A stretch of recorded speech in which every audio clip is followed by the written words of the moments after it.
Gentlelady I'll from submit that to the Hawaii, record. Ms. Tokuda, for 5 minutes.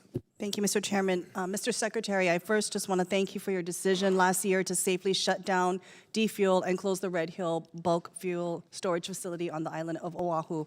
What you said then continues to be true now. This was the right decision to make for our people, for our environment, public health, and overall national security. I'm also grateful for your continued engagement with and oversight of the department's lines of effort on Red Hill, including your own personal visit during September of 2022 and your recent meeting with senior department leadership on March 16th.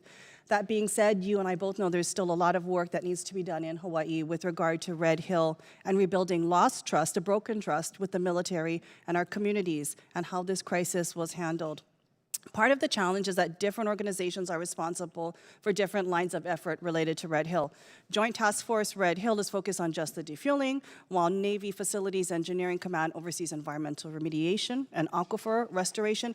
The Navy is largely responsible for facility closure, and separate from all of that, you've got the Defense Health Agency that handles the medical care for impacted individuals.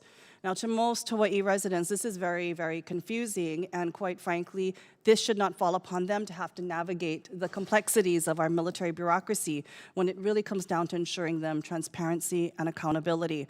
Our Hawaii Congressional delegation has stood unified in our support for language in last year's NDAA that required the department to identify a single point of contact to oversee and communicate with the public and Congress regarding the status of Red Hill. Mr. Secretary, what is the status of the department's effort to implement this requirement, Section 332, for a single point of contact, and when can I expect to be able to announce this POC and the process to my constituents? Well, thank you, and thank you for the delegation's continued support throughout all the work that has occurred on this very important issue. What I've asked, and I asked them this months ago, the JTF to do, is to be able to field the calls, the inquiries that are coming in from various sectors, and to be able to make sure that we are directing those calls or facilitating those the people who have questions, facilitating them getting answers to their questions by making sure they get linked up to the right agency. And so that work continues.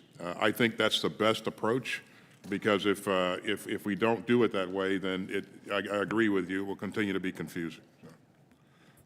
Thank you. One humble suggestion, considering further empowering the Joint Task Force Red Hill with the responsibility of coordinating overall efforts in regards to Red Hill, especially as you mentioned communications, but also being able to make sure that when citizens and quite frankly community leaders and people in the public have questions, that they can get answers straight from the JTF, because it is very difficult to even follow the chain once you are then handed off to the next entity for assistance. I would also add that one of the big things that has been brought up is the constant rotation of commands. We know that is part of the military structure. However, we are looking for institutional commitment and leadership, and that is something critical that needs to be part of the JTF as well. Want to segue into another topic over our infrastructure. By the end of the decade, we all know here very well that we'll need to renew all of the land leases in Hawaii.